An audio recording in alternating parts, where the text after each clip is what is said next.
গাব্বায় ফলোঅনের খাড়া ভারতের ওপর। এই ফলোঅন ব্যাপারটা আসলে কি, কিভাবেই বা লাগু হয় এই নিয়ম? চলুন বিস্তারিত বিষয় জেনে নেওয়া যাক। আপনারা যারা ফলোঅন ব্যাপারটা জানেন অবশ্যই কমেন্ট করে জানাবেন, আর যারা জানেন না ভিডিওতে লাইক করে ভিডিওটি সম্পূর্ণ দেখতে থাকুন। এমসিসি নিয়মাবলীর 14.1.1 ধারা অনুসারে 5 দিন কিংবা তার বেশি সময় ধরে যদি কোনো ক্রিকেট ম্যাচ আয়োজন করা হয়, সেক্ষেত্রে এই ফলোঅন নিয়ম লাগু হতে পারে।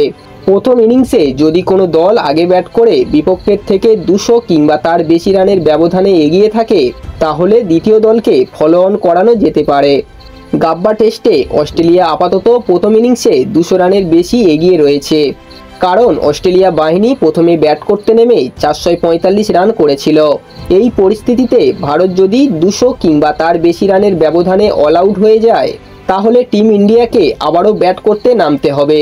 অনেকে বলেন এই ফলোঅন ব্যাপারটা দলের কাছে চূড়ান্ত অপমানের সমান।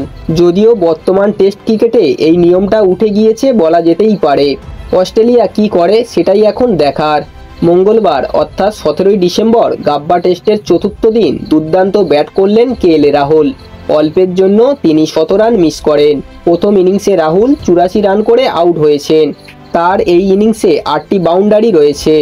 এর পাশাপাশি জাদেজাও দুর্দান্ত ব্যাটিং করেছেন। তার ব্যাট থেকে লড়াকু হাফ সেঞ্চুরি বেরিয়ে এসেছে।